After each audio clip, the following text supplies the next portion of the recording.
Hello beautiful people, and welcome to my channel. If you're a new subscriber, welcome. If you're a returning subscriber, welcome back.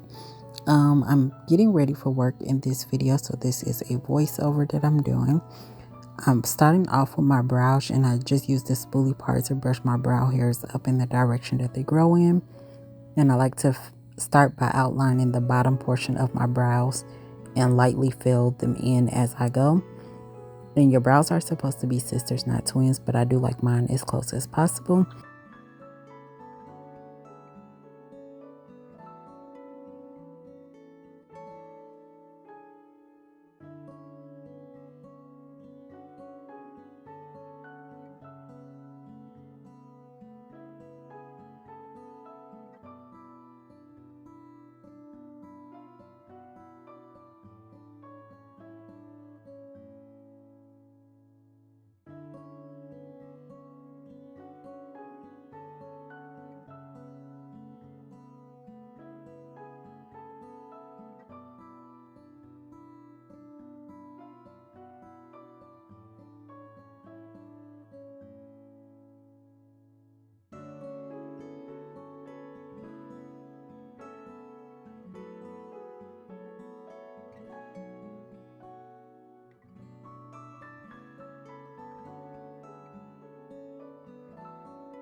And to clean up under my brows to make them more neat, I like to go in with a concealer that's closer to my skin tone.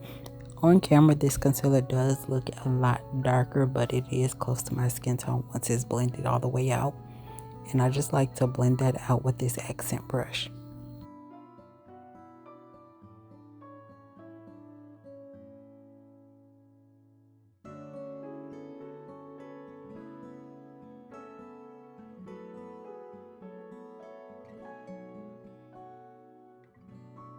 And to conceal the rest of the lid, I'm going in with a lighter concealer and then going ahead and blend that out.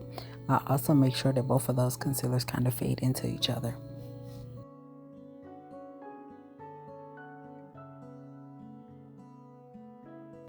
Once I'm done with blending it out, I like to go in with some translucent powder just to set that concealer into place. You don't have to do it this way. You can just go right in with your eyeshadow because it is a powder also, but I just like to use a translucent powder. It makes it more flat and smooth. I normally would take the same powder and go over my brows, but since I did not conceal the top portion of my brows yet, I'm going to just wait towards the end. I'm going to do the rest of my face off camera and come back when it's time to do the eyeshadow.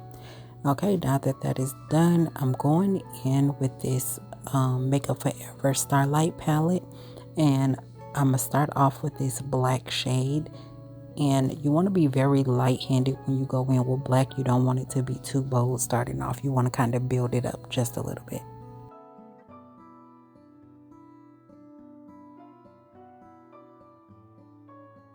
And as I build up the black, I am going to kind of fade it out just a little bit.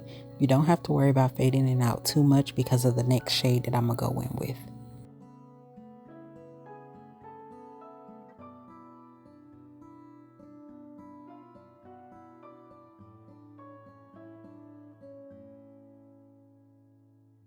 And I had to keep checking the time because I had a certain amount of time that I needed to be out the house.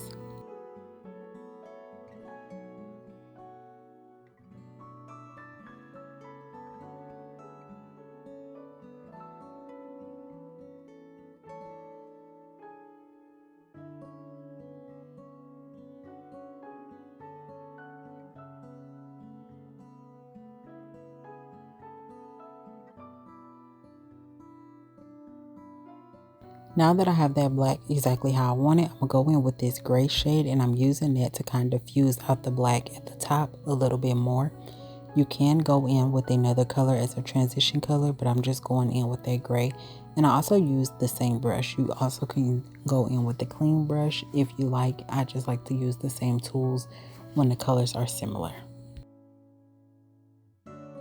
And for the next shade, I'm going to need to get another palette, which is the Rude City of Neon Lights. And I'm going to go in with this white shade and I'm going to apply that to the rest of the lid. I could also use the black in this palette, but I forgot that it even had black in there. And I'm just piling that on, making sure I tap it into place and then blend it out towards the outer edges.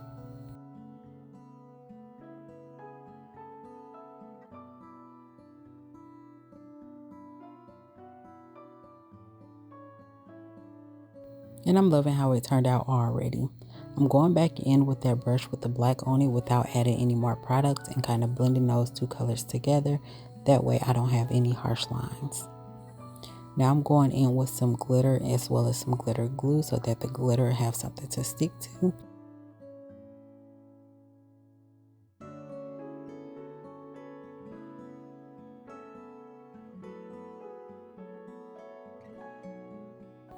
And I forgot to take a picture at the end as well as to record my outro. So I hope y'all enjoyed this video as much as I did making it. And I will see you all in the next video.